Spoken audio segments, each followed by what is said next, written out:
Ended the last video by saying we don't know whether this series converges or not. That we know it doesn't absolutely converge because we take absolute values of the individual terms. The series, that new series diverges, but we had a definition that said, well, conditional convergence would mean that the original series converges, but it doesn't absolutely converge. And so, as it turns out, this series conditionally converges, because it does converge. We know it doesn't absolutely converge. And this next test, this next theorem is going to be able to allow us to show that, yes, it does converge. So the alternating series test. Assume that we have a positive sequence that is decreasing and converging to 0. So B1 is greater than, B2 is greater than, B3 is greater than, B4, so on and so forth. All those terms need to be positive, and you need the sequence to be converging to 0. If you have that, the following alternating series converges. B1 minus B2 plus B3 minus B4 plus B5 minus B6, so on and so forth. So you just achieve that by multiplying Bn by minus 1 to the n minus 1 power and summing that. If we swap the n minus 1 for an n, that would be minus B1 plus B2 minus B3 plus B4. That series will also converge. And so furthermore, if S is so we know this line right here says that the series does converge. Furthermore, if S is equal to the value of this series, then a fact here is that S is between 0 and the first term, that B1 term, that first term. And here in terms of S sub P and S sub Q, those are partial sums of our series. If you take any partial sum that's indexed by an even number, S will be greater than that. If you take any partial sum that's indexed by an odd number, S will be will be less than that. Okay, so this is going to be a great theorem. It'll allow us to determine lots of series converge. No, it can't be used to conclude that any series diverge. This only can be used to tell that some series converge.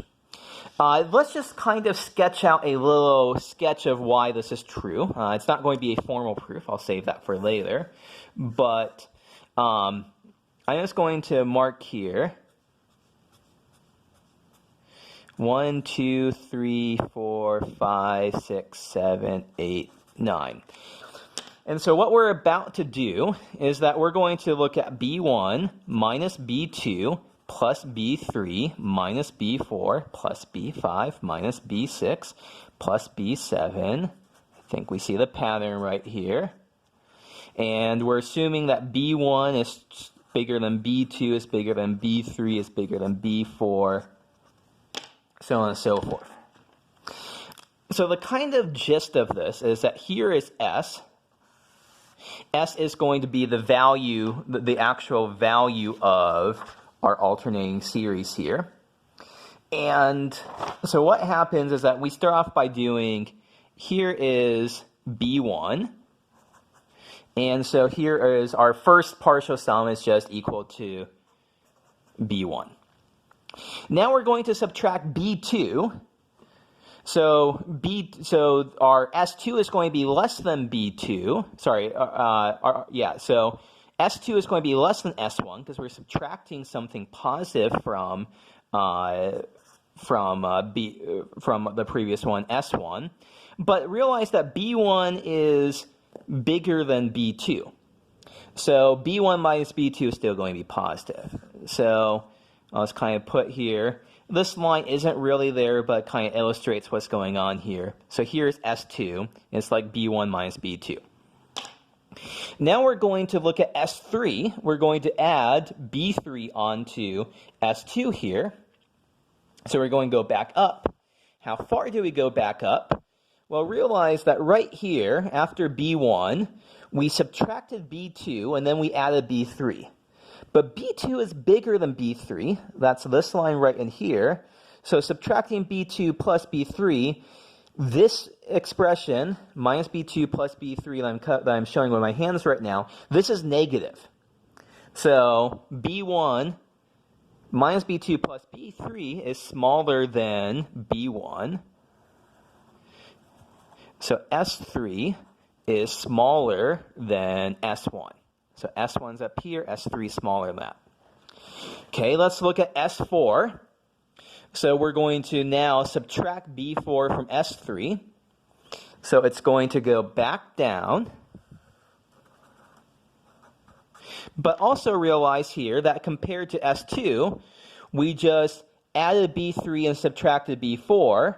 B3 is bigger than B4, so the expression I'm highlighting with my hands, B3 minus B4, this is positive. So that's going to be added on to S2. So S4 is a little bit bigger than S2. When we calculate out S5, we go back up, but we don't go quite as high as S3. We calculate S6, we go back down, but not as low as S4. And so this is what the picture looks like. And so there's a little bit more stuff to fill in, but we see, at least from this picture, it looks like our partial sums are zeroing in on this value. Okay, so that's a sketch of the idea behind the alternating series test. Let's put this to work. And how are we going to put this to work? Well, this is the same exact series that we had before. I mean, it's the same exact series as in this piece of paper. We want to show that the alternating series test does apply to this series, and so that this series converges conditionally. Okay, so what is going on here? Our Bn sequence is going to be this without the minus 1 to the n minus 1 power. So Bn is going to be 1 over square root n. And so what do we have to check? Bn is a positive sequence that is decreasing and converges to 0. So it is Bn is 1 over square root n. That's always positive. So the first thing checks. It is decreasing. So what does that mean? Bn plus 1 is less than Bn. 1 over square root n plus 1 is less than 1 over square root n. That checks because the denominator here is bigger than here, so the overall fraction is smaller. And what's our last thing?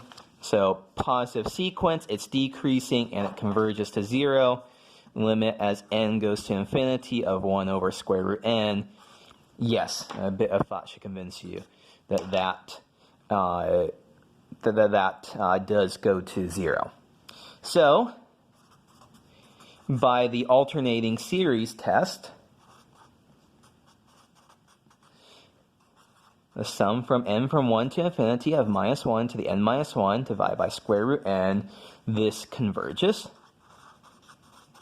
And as for converges conditionally, so remember, conditional convergence, that says that our series converges conditionally if the series itself converges, but the absolute value of the individual terms, when you take that series, it diverges. And we saw back in here that this does not converge absolutely. So see previous video for why no absolute convergence. So that's a good application here of the alternating series test. It's the most important test from this section.